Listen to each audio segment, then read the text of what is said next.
Hi hello welcome to our channel. నేను మిశ్రీ. ఈరోజు మనం చెప్పుకోబోయే కథ ప్రియ నేస్తం పార్ట్ 19. కథలకు వెళ్ళే ముందు లైక్ చేయడం మర్చిపోకండి ఫ్రెండ్స్. కంగారుగా అనిపించింది రక్షకి. అతను పైకి లేచి ఆమె వెనకగా వచ్చాడు. కలవరం మొదలైంది ఆమె మదిలో. అతని చేతులు మెల్లిగా ఆమె నడుముని చుట్టుకున్నాయి. రక్ష వణికింది. ఆమె భుజం మీద చుబుకోమానించాడు. రక్ష ముడుచుకుపోయింది. ఆమె నడుము నుండి చేతులు దూరం చేసి ఆమె చేతులను మెల్లిగా తన చేతులతో బంధించాడు. వాటితో పాటు ఆమె నడుముని చుట్టుకున్నాడు అతను. రక్ష కళ్ళలో నుంచి జారిన కన్నీరు అర్జున్ చేతుల మీద పడ్డాయి. ఉలిక్కిపాటుగా దూరం జరిగి ఆమెను వదిలివేశాడు అర్జున్. 2 క్షణాలు ఆమెను చూసి, నా స్పర్శ కూడా నీకింత ఇబ్బందిగా ఉంటుందని ఇప్పుడే తెలిసింది రక్ష అని అతను ఆగి, సారీ, నీకు ఎదురుపడకూడదని అనుకున్నాను. నీకు మాటిచ్చేశాను. కానీ ఆ పరిస్థితిలో నేను చేరుకోకుండా ఉండలేకపోయాను. ఇకపైన అలా జరగకుండా చూసుకుంటాను. చాలా పొరపాటు చేశాను. కార్ కీస్ తీసుకుని వస్తాను అని ఆఖరి అస్త్రం వదిలాడు అర్జున్. 2 అడుగులు ముందుకు వేశాడు. హఠాత్తుగా అతని అడుగులు ఆగిపోయాయి. దానికి కారణం రక్ష అర్జున్ చేతిని గట్టిగా పట్టుకుంది. అతని పెదవుల మీద చిరునవ్వు చిగురించింది. వెంటనే ముఖాన్ని సీరియస్గా పెట్టుకున్నాడు అర్జున్. తల వెనక్కి తిప్పి రక్ష వైపు అయోమయంగా చూశాడతను. మీరు దగ్గరగా రాగానే కంగారుగా, భయంగా అనిపించిన మాట వాస్తవమే. కానీ మీ స్పర్శ అంటే ఇబ్బందిగా ఏం లేదండి. మీరలా అనుకోకండి అని బేలగా ముఖం పెట్టింది రక్ష. రెండిటికి తేడా ఏంటి? రెండు ఒకటే కదా, ఏం కాదా అని అడిగాడు. నిజంగానే కాస్త అయోమయంగా ఉంది అతనికి. ఆమె ఏమి చెబుతుందో అర్థం కానట్టుంది. నేను చిన్నప్పటి నుంచి పెరిగిన పరిస్థితుల వల్ల భయం అనిపించింది. కానీ మీరు ముట్టుకుంటే ఇబ్బందేం లేదు. ఇది నిజం. నన్ను నమ్మండి అంటూ అతను ముఖం చిన్నపుచ్చుకుని తప్పు చేసినట్టు ఫీల్ అవుతుంటే ఆమె తట్టుకోలేకపోయింది. మనసులో ఉన్నది అతని ముందే బయటపెట్టేసింది రక్ష. అవునా, సరేరా, ఇబ్బంది లేదన్నావు కదా అంటూ చేతులు చాపాడు అర్జున్. రక్ష అవాక్కైపోయింది. బిక్కమొహం వేసి అతన్ని చూసింది. రక్ష ముఖం చూసి అర్జున్కి నవ్వొచ్చింది. బలవంతంగా నవ్వాపుకున్నాడు. నన్ను ఇంటి దగ్గర డ్రాప్ చేయండి, సుమ కంగారు పడుతుంది అని అంది చిన్నగా రక్ష. నువ్వు నా దగ్గరే ఉన్నావని సుమకి చెప్పేశాను.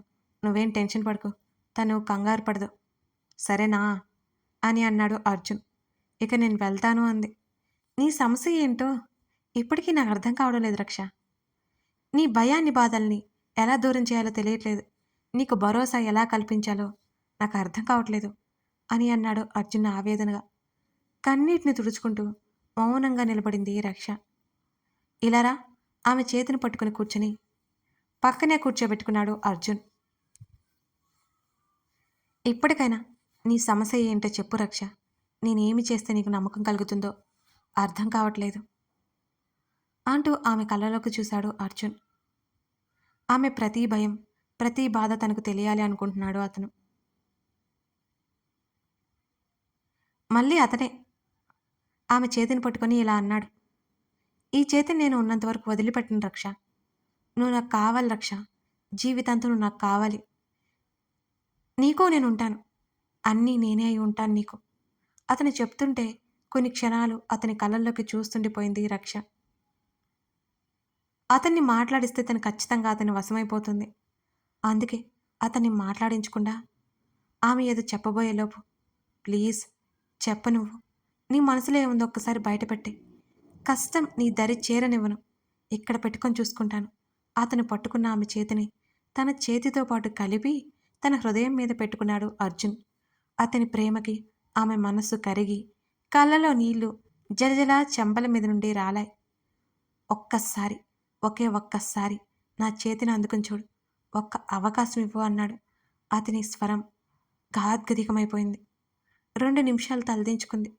ఆమె సమాధానం కోసం ఎదురు చూశాడు అర్జున్. నోరు తెరిచింది రక్ష. నా కోసం ఒకటి చేయండి అని అతన్ని చూసింది. ఏంటది అని అడిగాడు అర్జున్. ప్లీజ్ అండి, వదిలేయండి ఇదంతా. నాకు ముందు వెనక ఎవరూ లేరు. కులం గోత్రం ఏమీ లేదు. మీ స్థాయికి నేను అసలు సరిపోను. మీరు కోరుకుంటే గొప్ప గొప్ప వాళ్ళు మీ ముందు నిలబడతారు మిమ్మల్ని వరించడానికి. అర్థం చేసుకోండి. నేను నా వాళ్ళ నుంచి ప్రేమను మాత్రమే కోరుకుంటాను. మీ కుటుంబం మీకోసం ఒప్పుకున్న తర్వాత పరిస్థితులు అనుకూలించకపోతే నేను భరించలేను. అసలు నాకే బంధాలు వద్దని అనుకున్నాను. ఎప్పటికీ బంధాల్లో చిక్కుకోవాలని అనుకోవట్లేదు అని అంటున్న రక్ష మాటలు పూర్తి కాకముందే నాకు అమ్మా నాన్న లేరు. కేవలం అత్తయ్య, మావయ్య మాత్రమే ఉన్నారు అని వెంటనే చెప్పాడు అర్జున్. ఇవాళ కాకపోయినా రేపటి రోజున మీకు అవమానం తప్పదండి. మీరు గొప్పవారు. నలుగురిలో ఏ రోజైనా నేను బయటకు రాక తప్పదు.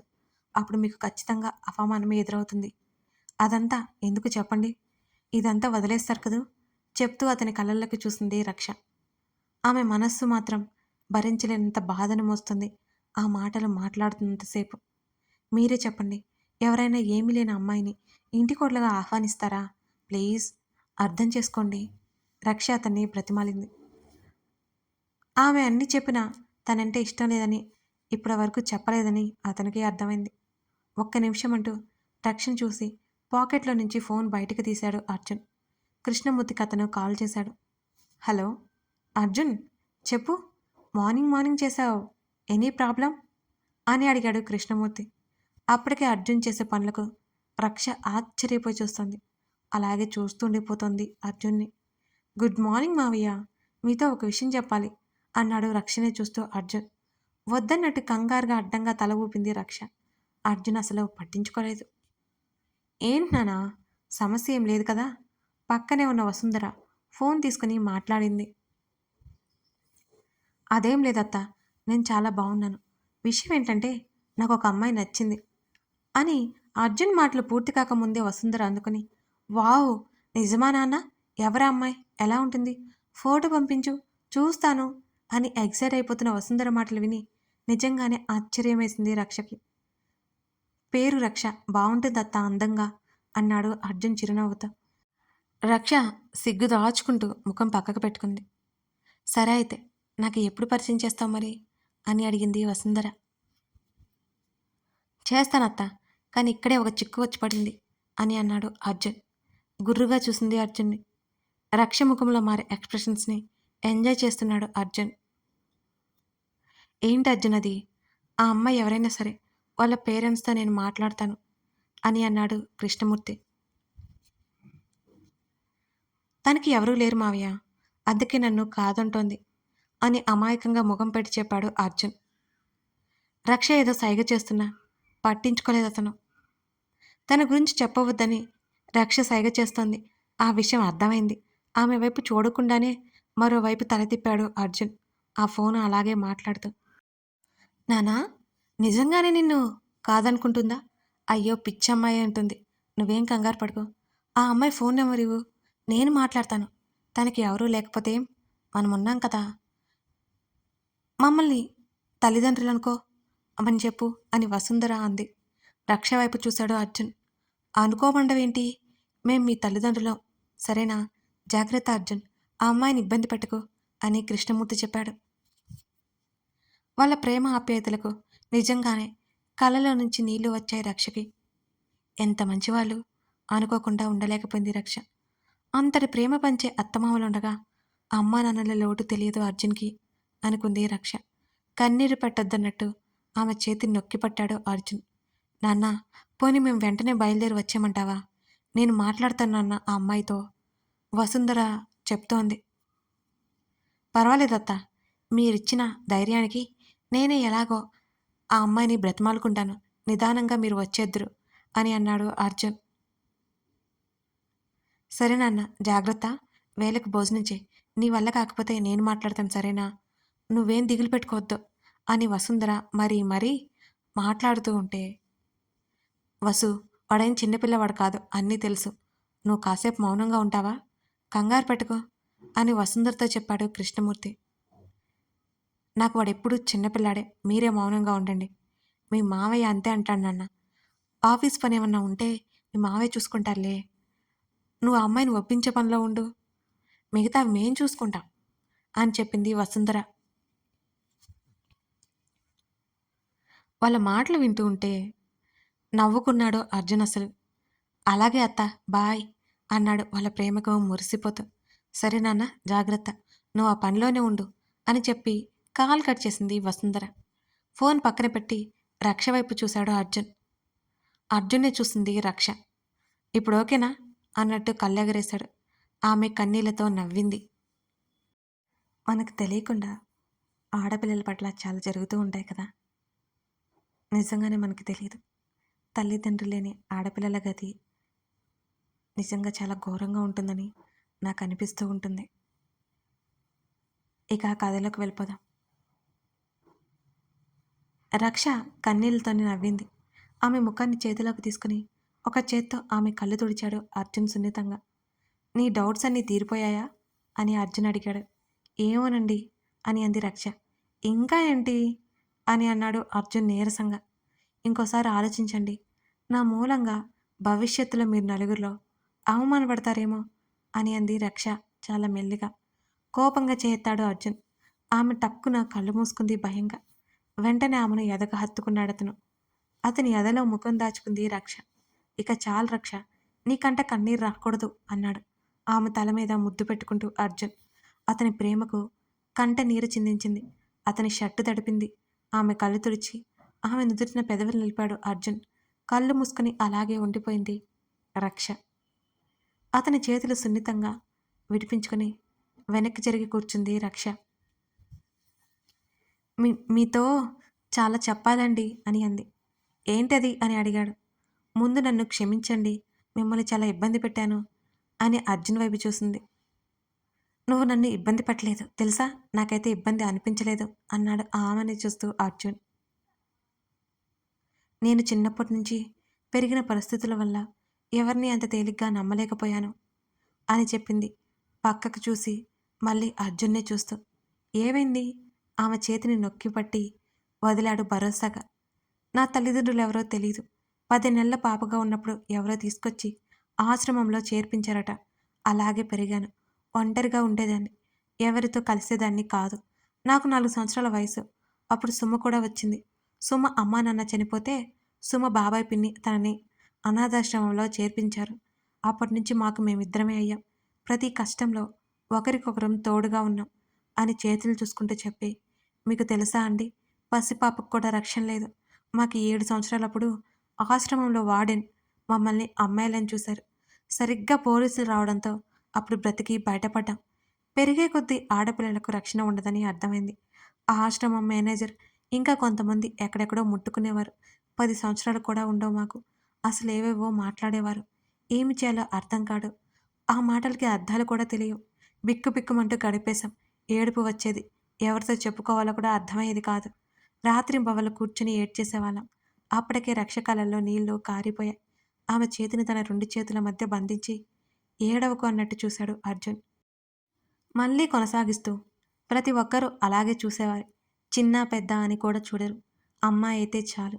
అసలు నేనెందుకు పుట్టానా అనిపించింది. ఒకవేళ పుట్టినా ఎవరూ లేని అనాథగా మాత్రం ఉండకూడదు అనిపించింది. 20 సంవత్సరాల తర్వాత ఆశ్రమంలో ఉండకూడదు. చదువు అయిపోగానే సుమ నేను చిన్న జాబ్ చూసుకున్నాం. కంప్యూటర్ సెంటర్‌లో, పిజ్జా హట్‌లో ఇలా ఎన్నో వర్కింగ్ ఉమెన్స్ హాస్టల్‌లో గడిపేశాం. ఎదురైన ఎన్నో చేదు అనుభవాలను బట్టి అమ్మా, నాన్న, అన్నయ్య ఊర్లో ఉండేవారని చెప్పుకుంటూ వచ్చాం. ఎవరూ లేరు అని తెలిస్తే బ్రతకనివ్వరు. అలా ఉంది సమాజం. నాకు 15 సంవత్సరాలు ఉన్నప్పుడు" అని వణికిపోయింది రక్ష. "రక్ష" అంటూ ఆమె చెప్పే మాటలు వింటూ కంగారుగా ఆమెను దగ్గరికి తీసుకున్నాడు అర్జున్. అర్జున్ని మరింత గట్టిగా పట్టుకుంది రక్ష. ఏడుస్తోంది. అర్జున్ వైపు చూస్తూ మళ్ళీ చెప్పడం మొదలుపెట్టింది. "నాకు 15 సంవత్సరాలు ఉన్నప్పుడు మా వార్డెన్ ఏమి చేసిందో తెలుసా? ఆశ్రమం చూసుకునే మేనేజర్ ఉండేవాడు. ఆయన రూమ్‌కి తీసుకెళ్ళింది. నాకు అప్పటికే అనుమానం మొదలైంది. ఎందుకో తెలియని భయం కూడా ఉంది. ఏమీ తెలియని వయసు. నేను చెప్పినట్టు వింటే మా అమ్మ నాన్న దగ్గరికి తీసుకెళ్తానని వాళ్ళు చెప్పారు. అప్పటి వరకు ఏ ప్రేమకి నోచుకోని నేను సరే అని చెప్పి ఒంటరిగా వెళ్ళాను రాత్రి. నా శరీరాన్ని ఎక్కడెక్కడో తడిమి బెడ్ మీద పడేశాడు" అంటూ అర్జున్ ఎదలో ముఖం దాచుకుని రక్ష ఏడ్చేసింది. ఫస్ట్ టైం అర్జున్ కళ్ళల్లో నీళ్లు వచ్చేశాయి.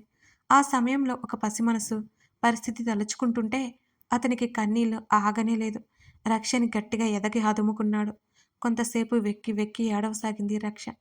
"జరిగిందేదో జరిగింది. అదంతా వదిలేయ్. ఇందులో నీ తప్పేముంది?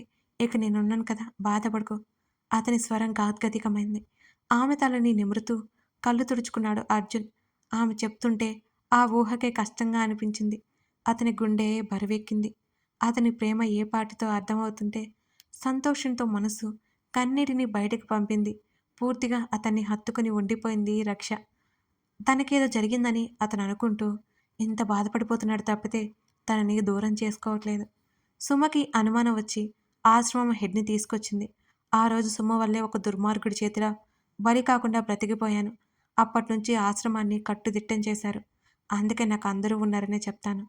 నన్ను నేను రక్షించుకోవడానికి ఒక్క మీకు మాత్రమే అనాథనని చెప్పేశాను అని తల ఎత్తి అతన్ని చూసింది. పసిమనసు ముక్కలవ్వనందుకు సంతోషంగా అనిపించింది అర్జున్‌కి.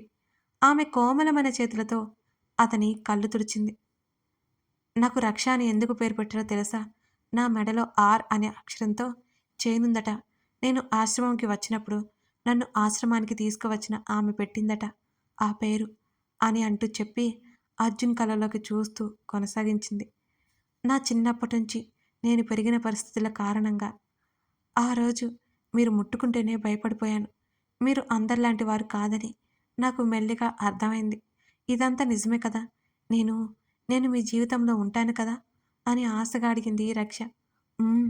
అంటూ నిలువుగా తల ఊపి ఆమెను దూరం అవ్వనివ్వకుండా దగ్గరగా లాక్కున్నాడు అర్జున్.